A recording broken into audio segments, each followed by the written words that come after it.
Top quality और consistent performance के लिए सिर्फ सिल्वर पंप नाम याद रखना।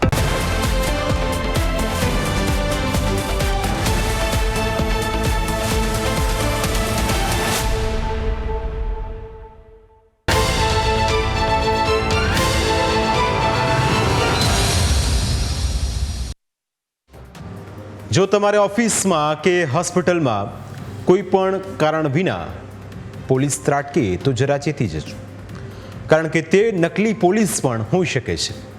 આજકાલ નકલી પોલીસ બનીને રોફ જમાવતા લોકોના ખિસ્સા ખાલી કરી રહ્યા છે. આવા લોકો રાજકીય વગ ધરાવતા હોય છે અથવા તો કોઈ જન આંદોલનના નેતા હોય છે. ચોટીલામાંથી આવા 2 લોકો ઝડપાયા જે નકલી પોલીસ બનીને લોકો પાસેથી રૂપિયા પડાવવાનું કામ કરતા હતા.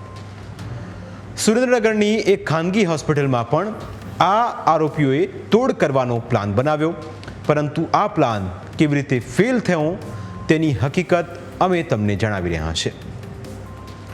ફરિયાદી મહિલાની વાત માનીએ તો 15 જુલાઈનો એ દિવસ હતો. ચોટીલાની ચેષ્ટા હોસ્પિટલ ખાતે રણજીતસિંહ મોરી અને પ્રદીપસિંહ પરમાર નામના 2 લોકો આવ્યા અને હોસ્પિટલના સ્ટાફ સાથે ઝઘડો કરવા લાગ્યા. જ્યારે સંચાલકે તેમની ઓળખ પૂછી તો બંને આરોપીએ કહ્યું કે તેઓ ગાંધીનગર એસઓજીમાંથી આવે છે અને સાથે જ આઈ કાર્ડ સાથે પોતાના નામ રણજીતસિંહ મોરી અને પ્રદીપસિંહ જણાવ્યા હતા.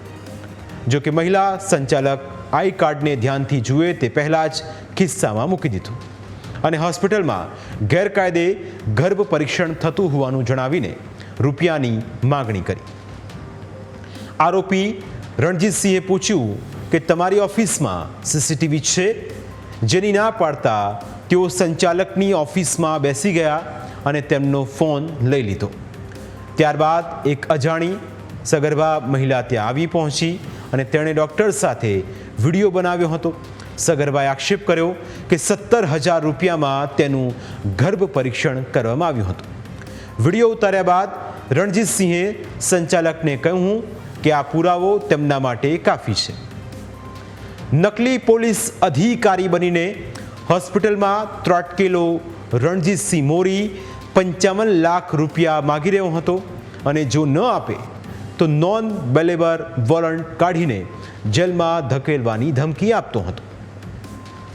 જોકે ગભરાઈ ગયેલા મહિલા સંચાલકે પોતાની પાસે આટલી સગવડ ન હોવાનું જણાવતા રણજીતસિંહ છેલ્લે 40 લાખમાં માનવા તૈયાર થઈ ગયો, પરંતુ સંચાલક પાસે આટલી વધારે રકમ ન હોવાથી આરોપી રણજીતસિંહ અને પ્રદીપસિંહે તેને પોલીસ સ્ટેશન લઈ જવાનું કહીને ક્રેટા કારમાં બેસાડીને અપહરણ કર્યું. મહિલાને લાગતું હતું કે આ અધિકારીઓ સાચી પોલીસ છે. અધૂરામાં પૂરું સગર્ભા મહિલાએ વિડીયો ઉતારી લેતા સંચાલકને ડર હતો કે તેમણે કોઈ ગુનો કર્યો ન હોવા છતાં આવા ખોટા પુરાવાના આધારે તેઓ દોષી સાબિત ઠરશે. આ દરમિયાન ચોટીલા અમદાવાદ હાઈવે રોડ પર દ્વારકાધીશ હોટલ પર રણજીતસિંહે નાસ્તો કર્યો હતો અને મહિલા સંચાલકને પૈસાની વ્યવસ્થા કરવા કહ્યું, જેથી સંચાલકે સમગ્ર હકીકત તેમના પાર્ટનર મુન્નાભાઈને ફોન કરીને જણાવી. ત્યારબાદ આરોપીઓ ગાડીમાં મહિલા સંચાલકને સાથે લઈને આગળ નીકળ્યા.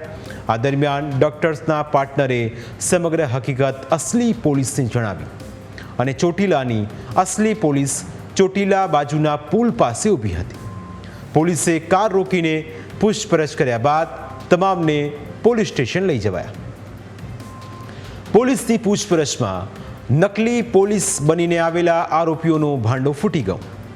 2 આરોપીઓમાંથી મુખ્ય આરોપી રણજીતસિંહ મોરી રાજ્ય આરોગ્ય કર્મચારી મહાસંઘનો પ્રમુખ છે અને ભાવનગર જિલ્લા આરોગ્ય વિભાગમાં એસઆઈ તરીકે ફરજ બજાવે છે.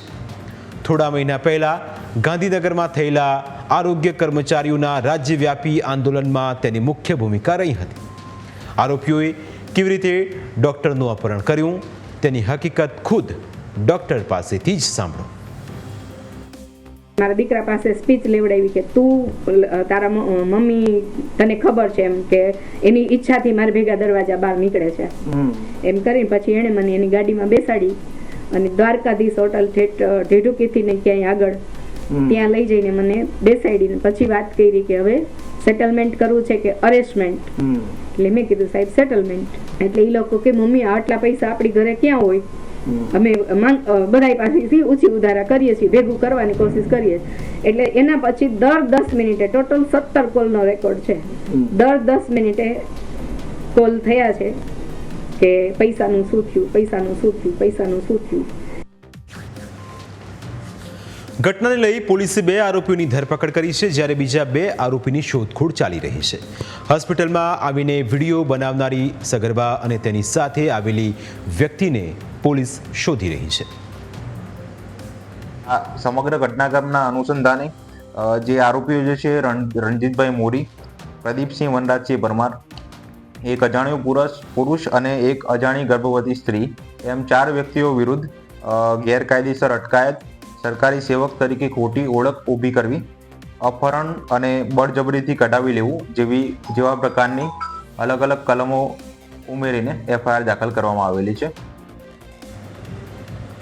જો તમારી પાસે પણ કોઈ આવી રીતે પોલીસ કે પછી સરકારી અધિકારી બનીને ત્રાટકે તો પહેલાં તેની ખરાઈ કરી લેજો કે તે અસલી છે કે નકલી, કારણ કે આવા તત્વો તમને લૂંટીને ફરાર થઈ જશે અને તમારે પાછળથી રોવાનો વારો આવશે.